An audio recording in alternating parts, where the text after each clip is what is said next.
దేవుని బిడ్డలారా, దేవుని వాక్యంలోకి వెళదాం.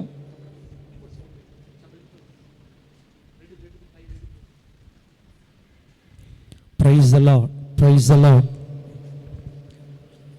పోయిన వారం ఏ సబ్జెక్టు, ఏ విషయం చెప్పుకున్నామో జ్ఞాపకం ఉందా ప్రియులారా? పోయిన వారం ఏమా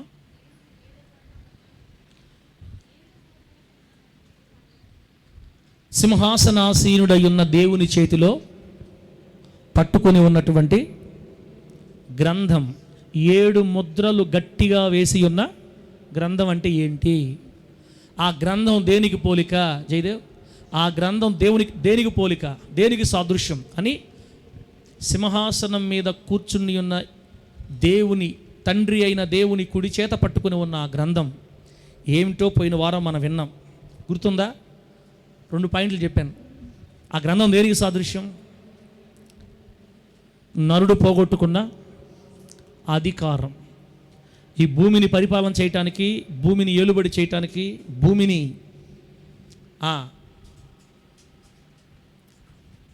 ఏలుబడి చేసే అధికారం.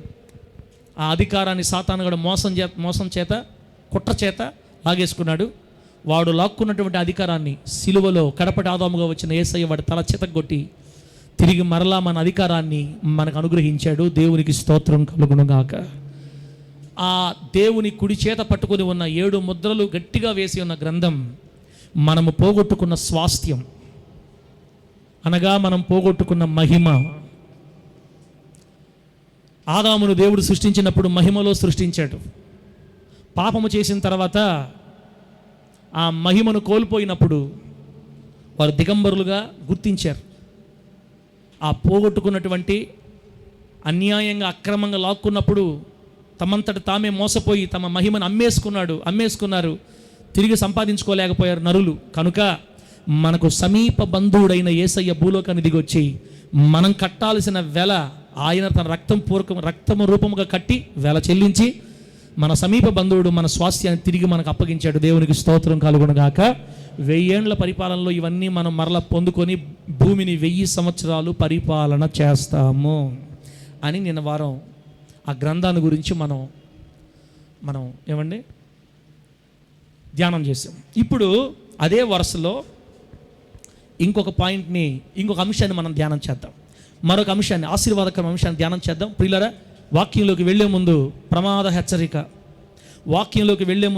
హెచ్చరిక. ఇంకా ఎవరైనా ఈ మందిరంలో ఉన్నవాళ్ళు రక్షించబడకుండా, మారు మనసు పొందకుండా, బాప్తిస్మం తీసుకోకుండా, పాప క్షమాపణ పొందకుండా క్రైస్తవులుగా చలామణి అవుతున్నట్లయితే, ఒకవేళ బాప్తిస్మం తీసుకున్నా, ఒకవేళ మారు మనసు పొందినట్లుగా ఉన్నా, నులివెచ్చని స్థితిలోనికి జారిపోయి మరలా దేవునికి అయిష్టమైన త్రోవలలో నడుస్తూ తమను తాము మోసం చేసుకొని మేము కూడా క్రైస్తవులమే అనే భ్రమలో బ్రతుకుతూ ఉన్నట్లయితే, ఇంకా దేవుని కనికరం మీకోసం వేచి ఉంది. ఇప్పుడైనా మొత్తం విడిచిపెట్టి పాప క్షమాపణ పొంది ప్రభువు దగ్గర అన్ని పాపాలు హృదయపూర్వకంగా కన్నీళ్లతో ఒప్పుకొని విడిచిపెడితే, మనం మన పాపములు ఒప్పుకొనిన ఎడల ఆయన నమ్మదగిన వాడు, నీతిమంతుడు గనుక మన పాపములు క్షమించి సమస్త దుర్నీతి నుండి మనలను పవిత్రులుగా చేస్తాడు అని రాయబడిన లేఖనం ప్రకారం ఇప్పుడే మీరు కడగబడి పసిపిల్ల దేహం వలె పరిశుద్ధపరచబడిపోతారు యేసు నామములో. ఇలా కాదని సమయాన్ని వ్యర్థం చేసుకుంటా ఇంకా నులివెచ్చని స్థితిలోనే సాగిపోదామని అనుకుంటే అంతలో కనబడి అంతలోనే మాయమైపోయే నీటి ఆవిరి వంటి జీవితాలు, రాలిపోయే పువ్వు, వాడిపోయే గడ్డి.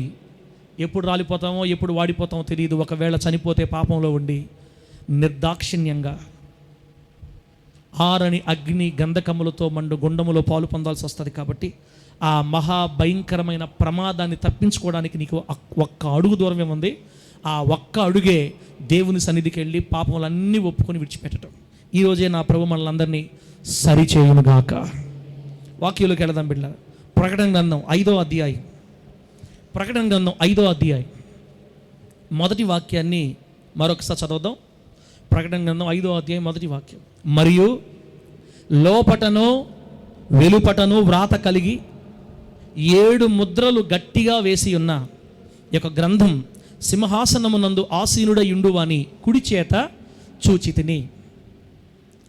ఇది పోయిన వారం కూడా మనం ఈ మూలవాక్యం చదివాం, పోయిన వారం కూడా. అయితే గ్రంథాలు అని వచ్చినప్పుడు ఒక ప్రాముఖ్యమైన అంశాన్ని మనం ఇక్కడ ధ్యానం చేయాలి.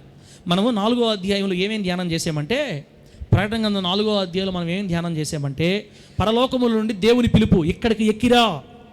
అపోస్తులైన యోహాను గారిని పద్మాసు ద్వీపంలో ప్రార్థన చేసుకుంటూ ఉండగా దైవజనుని ఇక్కడికి ఎక్కిరా అని ప్రభు పిలిచాడు. మరి యోహాను గారు ఆత్మవశుడై పరలోకానికి వెళ్ళాడు, అనగా సంఘం ఎత్తబడిందని అర్థం. అక్కడ రెండో పాయింట్ ఏం చేసామంటే, పరలోకంలో సింహాసన దర్శనం ధ్యానం చేశాం. పరలోకంలో తలుపు తెరవబడింది, లోపలికి వెళ్ళాడు, ఆయన చూస్తూ ఉండగా సింహాసన దర్శనం. వెళ్ళారా? దగ్గ మెరుగు సింహాసనం మీద తండ్రి అయిన దేవుడు కూర్చొని ఉన్నాడు. ఆయన చూచుటకు ఎలా ఉన్నాడు? చూచుటకు సూర్యకాంత పద్మరాగములను పోలినవాడు. సూర్యకాంతం అంటే తెలుపు రంగు, పద్మరాగం అంటే ఎరుపు రంగు. తెలుపు ఎరుపు మిక్స్ అయిన ప్రభావభరితమైన కలర్లో ఆయన కనబడుతున్నాడు. ఆయన వెనుక మరకతము వలె ప్రకాశించు మేఘధనస్సు వెనుక ఆవరించి ఉంది.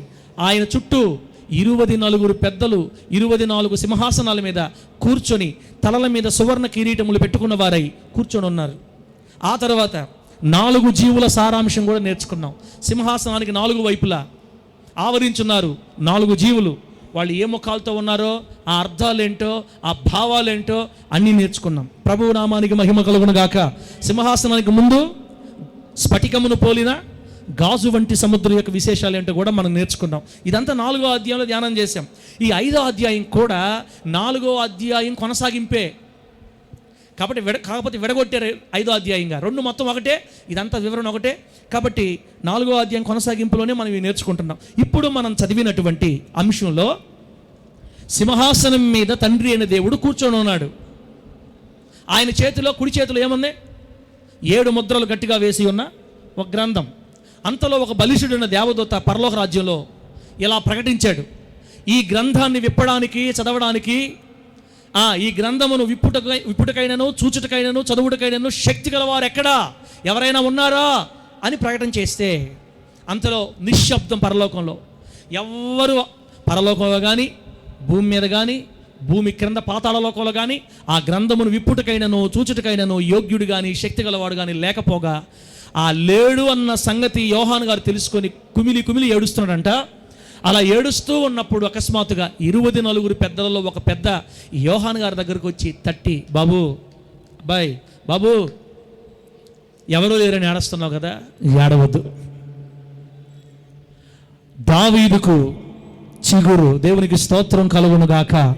దావీదుకు చిగురు, యూదా గోత్రపు సింహం ఆ గ్రంథమును తీసుకొని విప్పి చూడటానికి, చదవటానికి యోగ్యుడు, జయము పొందాడు, ఉన్నాడు, దొరికాడు, మనకి ఒక ఆయన ఉన్నాడు, దిగులు పడొద్దు అని మాట్లాడుతూ ఉండగానే ఆ సింహాసనం ఎదురుగా 24 పెద్దల మధ్యలో 4 జీవుల ఎదురుగా సింహాసనం ఎదుట వధించబడినట్లుండిన గొర్రె పిల్లగా మన ప్రభు అయిన యేసయ్య ప్రత్యక్షమయ్యాడు. దేవునికి స్తోత్రం కలుగును గాక.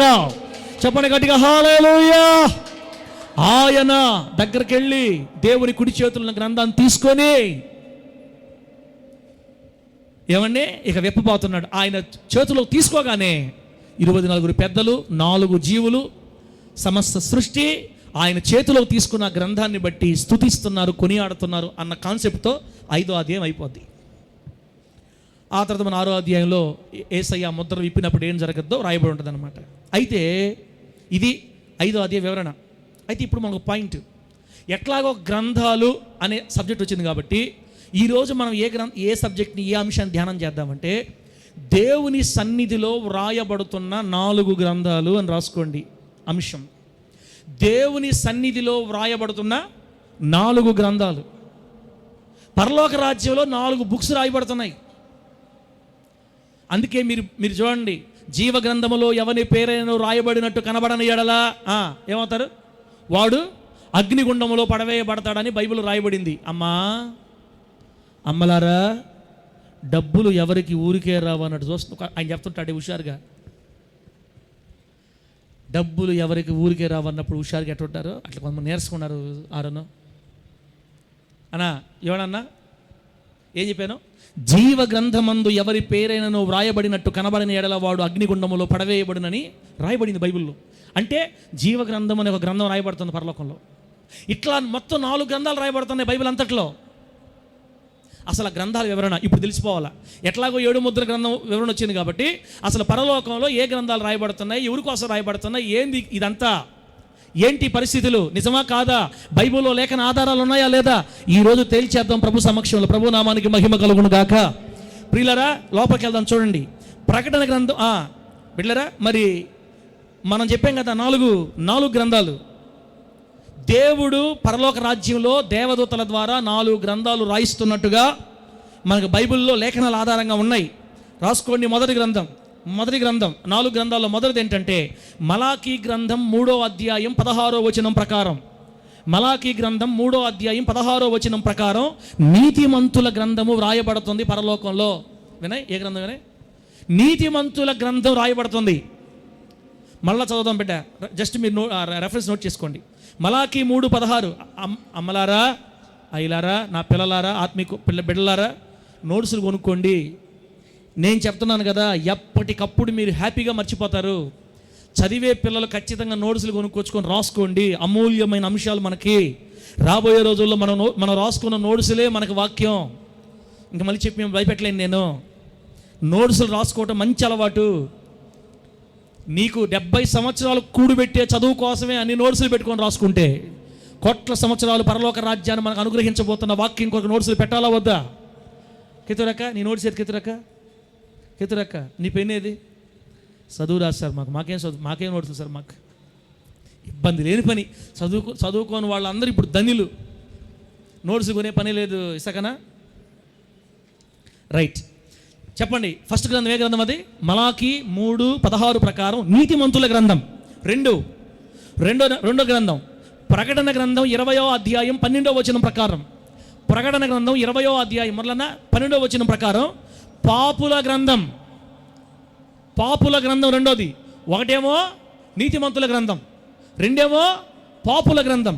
3 నిర్గమకాండం 32వ అధ్యాయం 32 నుంచి 34 వచనాల ప్రకారం. నిర్గమకాండం 32వ అధ్యాయం 32 నుంచి 24వ వచనం ప్రకారం నరుల యొక్క జనన మరణాల గ్రంథం. నరుల యొక్క జనన మరణాల గ్రంథం.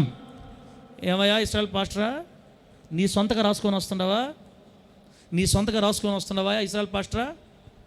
వాక్య ఆధారాలు చూపిస్తా. గుమ్మల పద్మక్క ఆధారాలు చూపిస్తా. నువ్వు ధనిరాలివి, చదువులేదు కాబట్టి నీకు పెన్ను నోట్స్ పని లేకుండా మా పద్మకకి. 3వది నరుల జనన మరణాల గ్రంథం. లాస్ట్ది ప్రకటన గ్రంథం 20వ అధ్యాయం 15వ వచనం ప్రకారం. ప్రకటన గ్రంథం 20వ అధ్యాయం 15వ వచనం ప్రకారం జీవ గ్రంథం. జయదేవ్, ఏ గ్రంథం లాస్ట్ది? జీవ గ్రంథం. ఇప్పుడు మొత్తం 4 గ్రంథాలు వచ్చాయి. 1 నీతిమంతుల గ్రంథం, 2 పాపుల గ్రంథం, నరుల జనన మరణాల గ్రంథం. నరుల అని తీసి పదం పక్కన పెట్టేస్తే జనన మరణాల గ్రంథం, ప్రజల యొక్క జనన మరణాల గ్రంథం. 4 జీవ గ్రంథం. ఈ 4 గ్రంథాలు పరలోక రాజ్యంలో ఇప్పటికీ వ్రాయబడుతూనే ఉన్నాయి. ఏం సార్ మీరు చెప్పే మాటలు? పని పాట లేకుండా పెన్నులు ఒకటి ఇచ్చి రాయించుకుంటా ఉంటాడా పాస్టర్? దేవుడా రాయమంటాడా? ఏం మాట్లాడుతున్నావు నువ్వు అసలు? ఏమన్నా ఆగండి. కొన్ని విషయాలు మాట్లాడుకుంటే మీకు అర్థమవుద్ది. ఎందుకు గ్రంథాలు రాస్తారండి? ఈ లోకంలో భూమి మీద కొంతమంది గనులు ఏం చేస్తారంటే తమ జీవిత చరిత్రని గ్రంథాల్లో రాయించి అమ్ముతూ ఉంటారు, బయటకు అమ్ముతారు. గొప్ప వాళ్ళ జీవిత చరిత్రలు గ్రంథాల్లో లిఖిస్తారండి, లోకానికి అందిస్తారు. మీరు ఎవరు చదవలేదా? ఎవరివి చదవలేదా జీవిత చరిత్రలు? దేవుని బిడ్డల జీవిత చరిత్రలు ఉన్నాయి. విలియం కేరీ గారి జీవిత చరిత్ర చదివారా? విలియం కేరీ ఆయన ఎవరు? హూ ఈజ్ దట్ వన్ అన్నాడు. చూస్తున్నారు మీరు? Who is that one? ఎవడెవడు ఏదో చేసుకుంటే మాకెందుకు? తిన్నామా, తాగామా, సంపాదించుకున్నామా, అంతే మాకు కావాల్సింది. సురేంద్ర బాబు వింటున్నావు తమ్ముడే? దైవజనుల జీవిత చరిత్రలు ఉన్నాయి. విలియం కేరీ గారిది, జాన్ వెస్లీ గారిది, డిఎల్ మోడీ గారివి. ఒకరిద్దరు కాదు, ఇంచుమించుగా దేవుడి దయ వల్ల 40 మంది జీవిత చరిత్ర చదివే కృపనిచ్చాడు దేవుడు నాకు. ఆమేనండి. నాకు భలే ఇష్టం వాళ్ళ జీవిత చదవటం అంటే. ఒక స్త్రీ ఉంది, మేడం గయోన్ అనే వ్యక్తి యొక్క జీవిత చరిత్ర మీరు కానీ చదివారంటే రాకాసి భర్తల్ని, రాకాసి అత్తల్ని యేసునామములు ఈజీగా ఓర్చుకుంటారు. మీరు అసలు ఈజీగా ఓర్చుకుంటారు. ఆమె చిన్నది కాదు నాయన. వాళ్ళ అత్త ఇసికిస్తుంటే, రాసి రంపాన పెడుతుంటే ప్రభువుని బట్టి ఓర్చుకుందమ్మా. ఆమె ఎవరో తెలుసా? నీలాగా నాలాగా సుబ్బరామమ్మ కూతురు కాదు. ఆమె ఎవరంటే ఇంగ్లాండు రాజవంశానికి చెందిన రాణి. ఇంగ్లాండ్ రాజవంశానికి చెందిన మహారాణి రాజుని పెళ్లి చేసుకొని, ఆ రాజుగారి తల్లి అత్త భర్తలు పెట్టే వేధింపులు తట్టుకొని చివరికి తెల్లండికి పడిపోతాయి. ఆమెకి చిన్న వయసులోనే తెల్లండికి పడిపోతాయండి. మేడం గయోన్. ఇట్లాంటి జీవిత చరిత్రలు చదివితే మన జీవితాలు పురుకొల్పబడతాయి.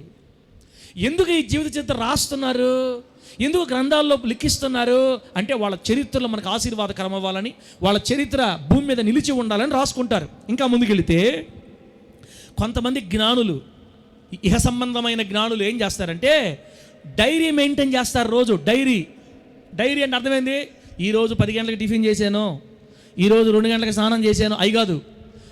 ఈరోజు వాళ్ళు జీవితంలో ఏదైనా ఒక మంచి కార్యం కానీ, ఒక విలువైన కార్యం కానీ, ఒక తీపి మెమరీ కానీ ఏదైనా జరుగుంటే అక్కడ ఇక్కడ జరిగింది, ఇలా జరిగింది, ఇక్కడికి వెళ్ళాను, వాళ్ళు వచ్చారు, అది ఏదో రాసుకుంటారంట. దేవుడి దయ వల్ల నాకు అలవాటు లేదు, మరి ఏందో మరి. ఈ ఇంగ్లీష్ వాళ్ళు ఎక్కువ రాస్తారు అట్లా డైరీలు, ఎక్కువ డైరీలు రాసుకుంటాం. మనోళ్ళు కూడా రాస్తారేమో.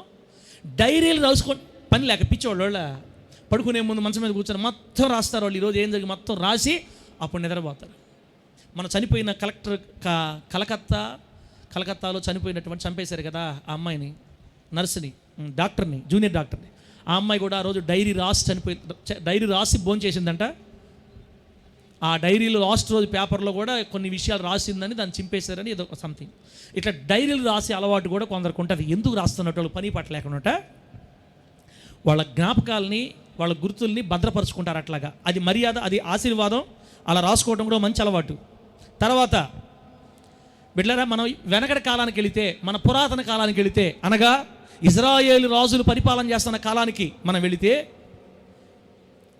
వాళ్ళు సాధించిన విజయాలు, వాళ్ళు చేసిన పరాక్రమ కార్యాలు, వాళ్ళ దేశంలో ఆయన కట్టించిన కట్టడాలు, గోపురాలు, ఈ సంగతి అంతా కూడా గ్రంథంలో రాసి భద్రపరిచేవాళ్ళు తర్వాత తరం వాళ్ళకి. దాన్ని ఏమంటారంటే రాజ్య సమాచార గ్రంథం అంటారు. బైబిల్లోనే ఆ మాటలని రాజ్య సమాచార గ్రంథంగా తీసామంటే ఆ రాజు ఏమేం కార్యాలు చేశాడో మొత్తం ఉంటాయి. అలా రాయించి భద్రపరుచుకునేవాళ్ళు. బిడ్డలారా, మొత్తం మీద ఈ గ్రంథాలు రచించేది ఎందుకంటే తమను గూర్చిన జ్ఞాపకాలు తమ తర్వాతి తరం వారికి అందించాలన్న సదుద్దేశం. తమ జ్ఞాపకాలు భూమి మీద చెరిగిపోకూడదు, మేము ఎప్పటికీ జ్ఞాపకంలోనే ఉండాలని కోరుకొని వాళ్ళు ఇటువంటి మంచి ఉద్దేశంతో గ్రంథాలు రాస్తారు. అది చదివితే వాళ్ళ గురించి వివరాలన్నీ మనకు అర్థమైపోతాయి అన్నమాట. బిడ్డరా, కొన్ని వందల సంవత్సరాలు గడిచిపోయినా కూడా వాళ్ళ చరిత్రలు భూలోకంలో బతుకుతున్న వాళ్ళకి, జీవిస్తున్న వాళ్ళకి అందుబాటులో ఉంటాయి. ఇప్పుడు నేను చెప్తాను, విలియం కేరీ గారు కానీ, మార్టిన్ లూథర్ గారు కానీ, వీళ్ళందరూ 1500 సంవత్సరం పోళ్ళు అనమాట. 1400, 1500 సంవత్సరం అంటే ఇంచుమించుగా 600 సంవత్సరాల క్రితం వీళ్ళంతా వాళ్ళ చరిత్ర రాయబడ్డాయి. కాబట్టి ఇప్పటికీ మన మధ్యలో వాళ్ళు బ్రతికినట్లుగా గ్రంథాల ద్వారా మనం నేర్చుకుంటున్నాం. అసలు గ్రంథాలు ఎందుకు రాయబడతాయి అంటే వాళ్ళు ఏం చేశారో, ఏమై ఉన్నారో, ఎలా కష్టపడ్డారో, ఏమేం చేశారో మనకి గుర్తుపెట్టుకోవడానికి, మనం జ్ఞాపకం చేసుకోవడానికి, వాళ్ళని గూర్చిన వివరాలు మనం గ్రహించడానికి గ్రంథములు రాయబడతాయి. కనుక భూలోకంలో గ్రంథాలు రాయబడుతున్నట్టే పరలోకంలో కూడా ఈ 4 గ్రంథాలు వ్రాయబడుతున్నాయి అన్న మాట వాస్తవం. ఆమేన్ చెప్పండి గట్టిగా హల్లెలూయా. ఈ రోజుల్లో ఉన్న దైవజనుల చరిత్రలో మనకి ఎంత దీవెనకరమో, అసలు పరలోకం రాసే 4 గ్రంథాలుగా చూస్తే మీ గుండెలు పగిలిపోతాయి. బిడ్డలారా, కాబట్టి పరలోక రాజ్యంలో దేవుని సన్నిధిలో రాయబడుతున్న ఈ 4 గ్రంథాలు ఎప్పటిదాకా రాయబడతాయి అంటే యుగ సమాప్తి వరకు రాయబడుతూనే ఉంటాయి. ఈ 4 గ్రంథాల రచన ఎప్పుడు ఆపుతాడంటే దేవుడు, ఎప్పుడు ఆపిస్తాడంటే యుగ సమాప్తి అయిన తర్వాత, అనగా ఈ యుగం పూర్తయిపోయి దేవుడు భూమిని, ఆకాశాన్ని చాపలాగా చుట్టి తీసేస్తాడే, అప్పటి వరకు రాయబడతాయి. అవి రాయబడడం పూర్తయిన మరుక్షణమే తీర్పులోనికి తేబడతాం. మనం అందరం తీర్పులోనికి తేబడతాం. పరిశుద్ధులు జరిగే తీర్పు చెప్పండి. పరిశుద్ధులు జరిగే తీర్పు, సంఘానికి జరిగే తీర్పు ఏం తీర్పు? త్వరగా చెప్పండి. సంఘానికి జరిగే తీర్పు ఏ తీర్పునా? న్యాయ సింహాసన తీర్పు. ఈ న్యాయ సింహాసన తీర్పు దగ్గరికి ఈ గ్రంథాలు తీసుకురాయబడతాయి. అక్కడ గ్రంథాలు ఓపెన్ చేసి మనం ఎంతెంత వెలగబెట్టామో యేసయ్య కోసం, ఎంతెంత మనం కష్టపడ్డామో, ఎంతెంత ఖర్చు పెట్టామో, ఎంతెంత ప్రయాసపడ్డామో, ఎంతెంత పరిగెత్తామో అన్ని వివరాలు చూసి పరలోకంలో నీకు ఏ స్థాయి ఉండాలో, 1000 ఏళ్ల పరిపాలన నీ స్థాయి ఏంటో, దేవునికి ఎన్ని కిరీటాలు ఇవ్వాలో, ఎన్ని బహుమతులు ఇవ్వాలో డిసైడ్ చేసేది ఈ గ్రంథాల ద్వారానే. ఆమె చెప్పండి, గట్టి చెప్పండి హల్లెలూయా. విత్ ప్రూఫ్, మొత్తం విత్ ప్రూఫ్ బెటరా రికార్డ్ చేయబడుతున్నాయి. కాబట్టి రేపు ప్రభు మనల్ని తీర్పు తీర్చేటప్పుడు వాద ప్రతివాదనలు ఉండవు. ప్రభువా మీరు పలానా మర్చిపోయారు, నేను అప్పుడు ఇచ్చేసా అని మనం చెప్పడానికి ఉండదు. వాదనలు ప్రతివాదనలు ఉండవు. అక్కడ డైరెక్ట్ జడ్జిమెంటే.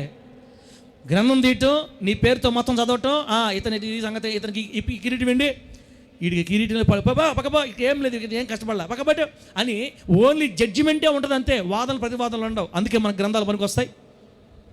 ఎందుకంటే మానవుల చరిత్ర అంతా ఆ గ్రంథాలలో మిళితమై లిఖితమై గ్రంథస్థం చేయబడుతూ ఉంది ప్రస్తుతానికి కూడా. కాబట్టి మనం ఖచ్చితంగా రేపటి రోజున ఆ గ్రంథాలను ఎదుర్కోవాలి. ఆమేనండి. ఎవరు కూడా ఆ గ్రంథాలు తప్పించుకొని బయటికి పోలేరు. మిస్టర్ బాంధవ్య కుమార్ వస్తుంది బుక్. ఇంకా బాంధవ్య కుమార్ గారి చరిత్ర అంతా రికార్డెడ్. మిస్టర్ బాబు హరినాథపురం నెల్లూరు లిస్టు ఇంక ఏమీ చెప్పబల్లే మొత్తం. మిస్టర్ ఎఫ్ఎఫ్రా ఎప్పుడు నీరసంగా ఉంటాడు, కింద క్యాప్షన్ మిస్టర్ ఎఫ్ఎఫ్రా ఎప్పుడు నీరసంగా ఉంటాడు, మిస్టర్ అహరోను ఎప్పుడు, మిస్టర్ ప్రేమరాజు కళ్ళు ఎప్పుడు తెరవడు, కింద క్యాప్షన్ అనమాట కొన్ని బుక్కులకి వెళ్ళారా. కాబట్టి మన చరిత్ర అంతా రికార్డెడ్ విత్ వీడియో, ఎవ్వరు కాదనలేరు. అట్లా రాయబడుతున్నాయి గ్రంథాలు మన కోసం. బెటరా మీకు తెలుసా, రేపు ఆ గ్రంథాలు మనం ఖచ్చితంగా ఎదుర్కోవాలి. అందుకే ఈ భూమి మీద బ్రతికే 70 సంవత్సరాల కాలం అత్యంత జాగరూకులమై జాగ్రత్త కలిగి ప్రభు కోసం మనం బ్రతుకుదుముగాక. గట్టిగా చెప్పండి హల్లెలూయా. త్వరగా వెళ్ళిపోదాం. ఫస్ట్ గ్రంథం దగ్గరికి వెళ్దాం. మొదటి గ్రంథం దగ్గరికి వెళ్దాం. ఇప్పుడు మొదటి గ్రంథం చెప్పండి. మొదటి గ్రంథం ఏంది? నీతిమంతుల గ్రంథం. రాసుకోండి. పరలోకములో లిఖించబడుతున్న 4 గ్రంథాల్లో మొదటిది నీతిమంతుల గ్రంథం.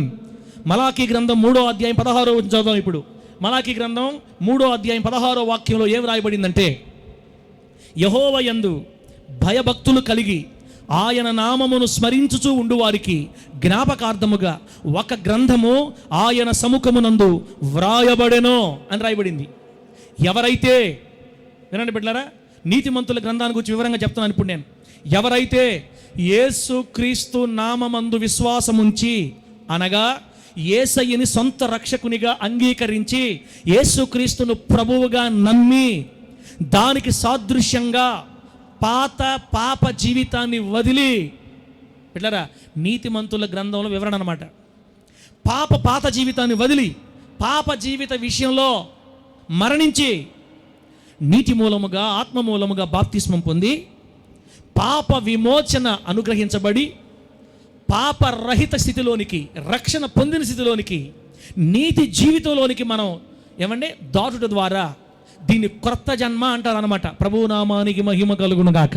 ఏ జన్మ ఇది చెప్పండి? ఏ జన్మ? క్రొత్త జన్మ. యేసుక్రీస్తు వారు నికోదేముతో చెప్తాడు, ఒకడు కొత్తగా జన్మించితేనే కానీ వాడు నా రాజ్యంలో వారసుడు కాలేడు. ఎప్పుడైతే మనం బాప్తిస్మం పొందామో, యేసయ్యను సొంత రక్షకు అంగీకరించామో, పాపాన్ని వదిలిపెట్టామో, పాత రోత జీవితాన్ని వదిలి పాప విషయంలో చచ్చిపోయి నీతి విషయంలో మనం బ్రతికామో బాప్తిస్మం ద్వారా, అప్పుడు కొత్త జన్మ పొందామన్నమాట. ఈ క్రొత్త జన్మ అనుభవాన్ని పొందిన వారు జన్మ కర్మ పాపాల నుండి శుద్ధి పొందిన వారు అవుతారు. ఇది గుర్తుపెట్టుకోవాలా. ఎప్పుడైతే మనం బాప్తిస్మం పొందుతామో, రే శాలేమో తిరిగిరా,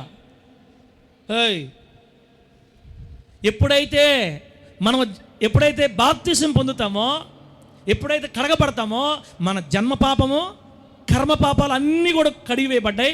ఇంకొక గుడ్ న్యూస్ ఏంటంటే, మన పితరుల పాపాలన్నీ కూడా దేవుడు మన మీద లేకుండా కడిగేస్తాడు. యేసునామములో ఆమేన్ చెప్పండి. గట్టి చెప్పండి హల్లెలూయా. మన పితరుల పాపం నుండి సైతం యేసయ్య పవిత్ర రక్తంతో మనం శుద్ధి చేయబడి నీతిమంతుల జాబితాలోనికి మనం చేర్చబడతాం. ఆ రోజు అనగా సూటిగా సుత్తి లేకుండా ఒకే మాటలో చెప్పాలంటే, ఏ రోజు బాప్తిస్మం తీసుకుని ప్రభు కోసం నిలబడ్డావో దేవుడు నిన్ను నీతిమంతుల జాబితాలో చేరుస్తాడు. ఇప్పుడు ఇంకో మాట గుర్తుపెట్టుకోవాలి మనం, యేసు రక్తములో కడగబడటం వల్ల తప్ప ఇంకెవ్వరు కూడా నీతిమంతులుగా మారలేరు. క్రీస్తు రక్తములో కడగబడితే తప్ప ఏ మనిషి కూడా నీతిమంతులుగా మారలేరు. కొందరు ఏమనుకుంటారంటే, తమ స్వనీతి వలన పుణ్యాత్ములు అవుతాము, తమ స్వనీతి వలన మేము నీతిమంతులు అవుతాం అనుకుంటారు అన్ని జనులు తెలియక. ఎట్లా ఎట్లా అమ్మ ఎవరు మాట్లాడుతున్నారా? ఎట్లా దాన ధర్మాలు చేయటం, పుణ్యక్షేత్రాలు దర్శించటం, దేవునికి కానుకలు వేలు లక్షలు, బంగారు కాళ్ళు, బంగారు చేతులు, బంగారు జడ, బంగారు తల, ఏదేదో చేస్తుంటారు. ఇలా ఇవ్వడం ద్వారా మేము పుణ్యాత్ములు పరిశుద్ధులు అవుతున్నాం అనుకుంటారు. ఇటువంటి స్వనీతి సత్క్రియల ద్వారా ఎవ్వరు కూడా నీతిమంతులుగా మార్చబడలేరు ఎప్పటికీ. అయితే కేవలం యేసు నామములో రక్షించబడి ఆయన రక్తము ద్వారా పాప విమోచన పొంది దేవునిలోనికి ఎవరైతే ఆయన రక్షణలోనికి వస్తారో వాళ్ళు మాత్రమే క్రొత్త జన్మ, నూతన జన్మ, నీతిమంతులుగా తీర్చిదిద్దబడతారు. దేవునికి స్తోత్రం కలుగునుగాక. గట్టిగా చెప్పండి హల్లెలూయా. అర్థమైందా? ఇప్పుడు నీతిమంతులు అంటే ఎవరో మీకు చెప్పేస్తా. నేను నీతిమంతులు అంటే ఎవరో మీకు చెప్పేశా. ఎప్పుడైతే మనం రక్షణ పొంది, మారు మనసు పొంది, పాత జీవితాన్ని వదిలి దాని విషయమై మరణించి బాప్తిస్మం మూలంగా, ఆత్మ బాప్తిస్మం, నీటి మూలంగా బాప్తిస్మం పొంది ఎప్పుడైతే మనం ప్రభువుని మన గుండెలో చేర్చుకుంటామో అప్పుడు మనం రక్షించబడినట్లు లెక్క, నీతిమంతులైనట్లు లెక్క. దేవుడు మన నీతిమంతుల జాబితాలో చేరుస్తాడు. ఎప్పుడైతే ఒక వ్యక్తి నీతిమంతుడుగా, అనగా ఒరిజినల్ నీతిమంతులు అనమాట, వీళ్ళు యేసు రక్తంలో కడగబడిన వాళ్ళందరూ ఒరిజినల్ నీతిమంతులు. దాన ధర్మాలు చేసుకొని పుణ్యక్షేత్రాలు దర్శించుకుంటే మేము కూడా నీతిమంతులు అనుకునేవాళ్ళు డూప్లికేట్ నీతిమంతులు అనమాట. మనం ఒరిజినల్ నీతిమంతులమి. యేసు రక్తంలో ఎప్పుడైతే ఒక వ్యక్తి కడగబడి నీతిమంతులుగా నిర్ధారించబడతాడో ఆ క్షణమే వెంటనే యేసుక్రీస్తు వారు ఆజ్ఞాపిస్తారు దేవదూతకి, ఇదిగో పలాని పేరు మీద నీతిమంతుల గ్రంథం ఏర్పాటు చేయి, గ్రంథం స్టార్ట్ చేయి. ఇతను బాప్తిస్మం పొందాడు కదా, సంఘంలో చేర్చబడ్డాడు కదా, ఇప్పుడు సుబ్బమ్మ మరియమ్మ అయింది కదా, మరియమ్మ పేరు మీద ఇప్పుడు గ్రంథం స్టార్ట్ చేయి అని నీతిమంతుల కొరకు ఒక గ్రంథాన్ని ప్రారంభిస్తాడు దేవుడు.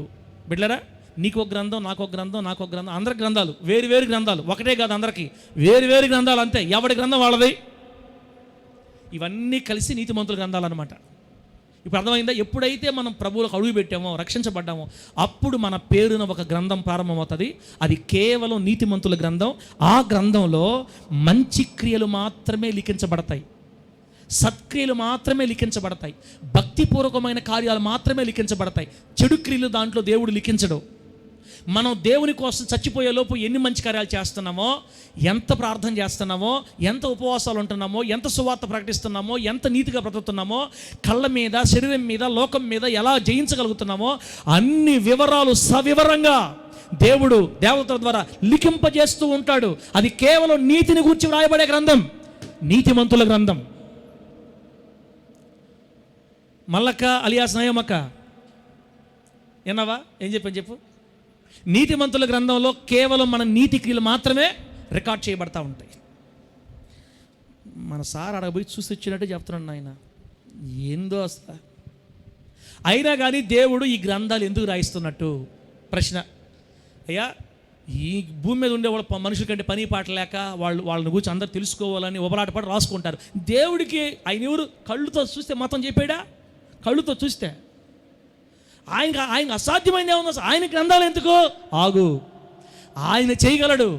కానీ రేపు ఆయన నీకు, మనం రేపు ఒకవేళ గ్రంథాలు లేవనుకోండి, ఆయన గుర్తుపెట్టుకోన్నాడు. మనం పోయిన తర్వాత ఏమమ్మా మీ పాస్టర్ గారు ఫోన్ చేసి ప్రార్థన రమ్మంటే కాళ్ళు నొప్పులు సార్ పడుకోండి అని చెప్పి అబద్ధాలు చెప్పేవే, ఫోన్ చూసుకుంటా అబద్ధాలు దానా అన్నాడు అనుకో యేసయ్య రేపు. ప్రభు ఎట్ట కనపడతావు నీ కంటికి? ఎట్ట కనపడతాను నీ కంటికి? నేను ఎప్పుడైనా మా పాస్టర్ గారికి అంత అమ్మో మా పాస్టర్ అమ్మో హల్లెలూయా. ఆగు, ఒప్పుకోరు. ఎవరు ఒప్పుకోరు? ప్రూఫ్ లేకపోతే ఎవరు ఒప్పుకోరు? ఆయన గుర్తున్నాయి అన్నీ, మనం నమ్మం కదా. మనం నమ్మాలంటే ప్రూఫ్తో పాటు రాయాల. Heading with video. పాస్టర్ గారు ప్రార్థన పిలిచినప్పుడు కాళ్ళు ఎప్పుడు అబద్ధం చెప్పి ఫోన్ చూసిన పలానా బిడ్డ పైన హెడ్డింగ్ ఉంటుంది, దాన్ని క్లిక్ చేస్తే వీడియో వస్తుంది. అలా ఇలాగే ఉంటాయా? ఖచ్చితంగా ఉంటాయా? నేను చెప్పేదానికంటే ఇంకా ఎక్కువ ఉంటాయి. గ్రంథాలంటే బిడ్డలారా, మనం బుక్లు అనుకుంటున్నాం. అసలు ఇప్పుడు ట్రెండ్ ఎట్టుంది చెప్పండి? ఇప్పుడు ట్రెండ్ ఎట్టుంది? రోబోలు మాట్లాడుతున్నాయి. హాయ్ సోఫియా అంటే హాయ్ హలో గూగుల్ అంటున్నారు. సోఫియా అని ఒక రోబోతో మాట్లాడుతున్నారు. ఇప్పుడు